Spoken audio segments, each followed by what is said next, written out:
샬롬, 사랑하는 성도 여러분, 오늘도 주님의 은혜 가운데 하루를 시작합니다. 이 한 주간은 우리 주님의 십자가를 기억하며 고난주간의 길을 함께 걷고 있습니다. 예수님은 묵묵히 그러나 분명한 걸음으로 십자가를 향해 나아가셨습니다. 그 걸음에는 우리의 이름이 있었고 그 고난에는 우리를 향한 사랑이 담겨 있었습니다. 오늘은 그 중에서도 무죄하신 주님께서 바라바 대신 십자가를 지시게 되는 장면을 함께 묵상하려 합니다. 그날의 광장은 사람들의 함성으로 가득했지만 그 안에는 진리를 외면한 군중, 책임을 회피한 총독, 그리고 묵묵히 고난을 받아들이신 예수님이 있었습니다. 오늘 말씀 앞에 우리도 그 광장 가운데서 서 있습니다. 과연 우리는 누구를 선택하고 있었는지 이 말씀이 우리의 마음을 깨우고 다시금 주님의 길을 따르는 길로 초대하는 은혜의 시간이 되기를 소망합니다. 오늘 우리에게 주신 말씀을 함께 읽겠습니다. 명절이 되면 총독이 무리의 청원대로 죄수 한 사람을 놓아주는 전례가 있더니 그때에 바나바라 하는 유명한 죄수가 있는데 그들이 모였을 때에 빌라도가 물어 이르되 너희는 내가 누구를 너희에게 놓아 주기를 원하느냐 바나바냐 그리스도라 하는 예수냐 하니 이는 그가 그들의 시기로 예수를 넘겨준 줄 알미더라. 총독이 재판석에 앉았을 때에 그의 아내가 사람을 보내어 이르되 저 옳은 사람에게 아무 상관도 하지 마옵소서. 오늘 꿈에 내가 그 사람으로 인하여 애를 많이 태웠나이다 하더라. 대제사장들과 장로들이 무리를 권하여 바라바를 달라 하게 하고 예수를 죽이자 하게 하였더니 총독이 대답하여 이르되 둘 중에 누구를 너희에게 놓아주기를 원하느냐 이르되 바나바로소이다. 빌라도가 이르되 그러면 그리스도라 하는 예수를 내가 어떻게 하랴. 그들이 다 이르되 십자가에 못 박혀야 하겠나이다. 빌라도가 이르되 어찌 미냐 무슨 악한 일을 하였느냐. 그들이 더욱 소리 질러 이르되 십자가에 못 박혀야 하겠나이다 하는지라. 빌라도가 아무 성과도 없이 도리어 밀란이 나려는 것을 보고 물을 가져다가 무리 앞에서 손을 씻으며 이르되 이 사람의 피에 대하여 나는 무죄하니 너희가 당하라. 백성이 다 대답하여 이르되 그 피를 우리와 우리 자손에게 돌릴지어다 하거늘 이에 바라바는 그들에게 놓아주고 예수는 채찍질하고 십자가에 못 박히게 넘겨주니라. 이 본문은 너무나 충격적인 선택으로 시작됩니다. 죄 없으신 예수님께서 외면당하시고 또 살인자였고 반역자였던 바라바가 대신 풀려났던 것입니다. 빌라도는 명절을 맞아 죄수 하나를 놓아주는 관례를 이용해 예수님을 풀어주려고 했습니다. 그는 군중에게 이렇게 묻습니다. 우리 17절 함께 읽겠습니다. 그들이 모여있을 때에 빌라도가 물어 이르되 너희는 내가 누구를 너희에게 놓아주기를 원하느냐 바라바냐 그리스도라 하는 예수냐 하니 대제사장들과 장로들은 백성들을 선동했고 군중들은 큰 소리로 외칩니다. 바라바를 놓아주십시오. 그리고 예수님에 대해서는 십자가에 못 박게 하라고 외치고 있는 것입니다. 하지만 예수님께서는 이러한 억울한 상황 속에서도 아무 말씀을 하지 않습니다. 억울하고 모욕당하고 죽음까지 선고받으면서도 주님은 끝까지 침묵하셨습니다. 왜 그러셨을까요?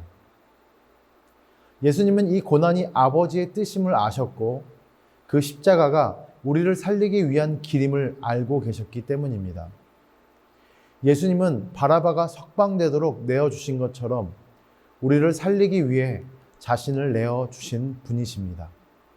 그래서 바라바는 풀려났고 죄 없으신 예수님은 죄인의 자리에 대신하였습니다.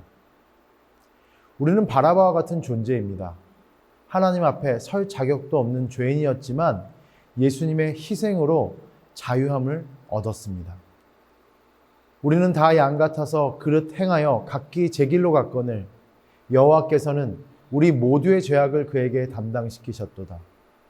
우리 이사야 53장 6절의 말씀처럼 이 고난주간에 이 복음의 말씀을 다시 마음에 새겨야 할 것입니다.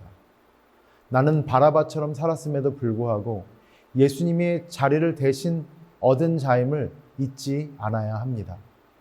이 은혜가 오늘도 우리를 눈물나게 하고 이 사랑이 오늘도 우리를 다시 예수님께로 이끌게 하기를 간절히 소망합니다.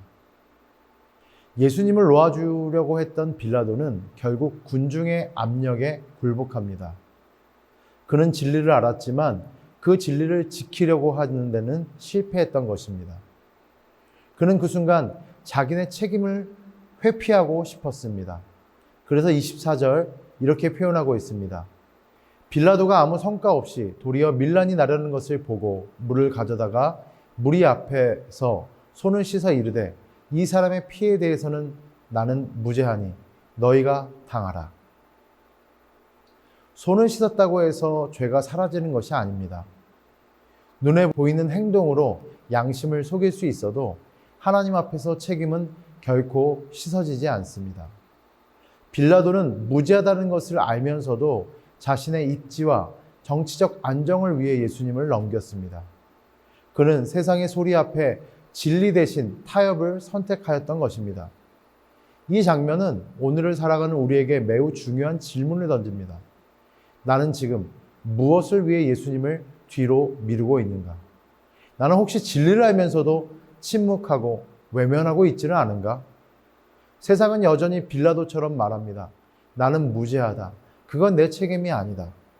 하지만 예수님은 외면하는 자의 자리에서 곧 중립이 아니라 책임을 회피하는 자리가 되어진다는 것을 기억해야 한다는 것입니다. 복음은 우리에게 중간지대를 허락하지 않습니다. 예수님을 따를 것인가, 외면할 것인가, 우리는 날마다 이 선택의 기로에 서게 될 것입니다. 사랑하는 성도 여러분, 고난주간은 손을 씻는 자의 신앙을 벗어버리는 시간입니다. 예수님의 고난 앞에 우리는 침묵하는 것이 아니라 예수님의 편에 서는 사람, 그분의 십자가를 함께 짊어지는 사람이 되어야 합니다. 예수님은 말씀하셨습니다. 마태복음 16장 24절을 통해서 누구든지 나를 따라오려거든 자기를 부인하고 자기 십자가를 지고 나를 따를 것이다. 오늘도 우리가 그 주님의 십자가 앞에서 나아가야 할 것입니다. 그 사랑과 희생 앞에 서서 책임을 회피하지 않고 믿음으로 응답하고 반응하는 하루가 되기를 간절히 소망합니다. 말씀을 정리하고자 합니다. 오늘 우리는 바라바가 풀려나고 예수님이 대신 십자가를 내어주시는 장면을 보았습니다. 무죄하신 주님의 침묵 속에서 고난을 받아들이신 이유는 바로 바라바와 같은 우리를 살리기 위해서였습니다. 반면 빌라도는 진리를 알면서도 손을 씻고 그 책임을 회피하려 했습니다. 하지만 진리를 알면서 침묵하는 것도 결국 책임에서 자유로울 수 없다고 성경은 말해주고 있습니다. 그래서 우리가 고백하는 그 사도신경의 고백 속에는 본디오 빌라도로부터 고난을 받으사라고 하는 장면이 삽입되어져 있는 것입니다. 고난주간은 단지 예수님의 고통을 바라보는 시간이 아니라 그 고난 속에서 나의 위치를 되돌아보는 시간입니다. 나는 누구를 선택하고 있는가? 나는 주님의 편에 서고 있는가? 나는 여전히 세상의 소리에 흔들리지 않고 주님처럼 묵묵히 그 십자가를 지고 있는가? 오늘 하루 다시 주님의 십자가 앞으로 나아가길 소원합니다. 주님을 부끄러워하지 않고 주님의 편에 선다는 것이 내 삶의 가장 영광스러운 선택임을 고백하는 하루가 되시기를 주의 이름으로 축원합니다. 함께 기도하겠습니다. 사랑하는 주님, 바라바가 자유롭기 위해 주님이 대신 십자가를 지셨습니다. 또한 우리의 죄를 위해서 주님이 대신 십자가를 지셨습니다. 아무런 죄가 없으셨지만 우리를 위해 침묵하시고 순종하신 그 사랑 앞에 우리가 고개를 숙입니다. 주님, 오늘 우리의 모든 삶을 축복하여 주시고 주님의 그 십자가를 의지하며 주님이 함께 지라고 하신 그 십자가를 함께 지고 동행하는 믿음의 백성들 되게 인도하여 주옵소서. 예수님 이름으로 기도합니다. 아멘.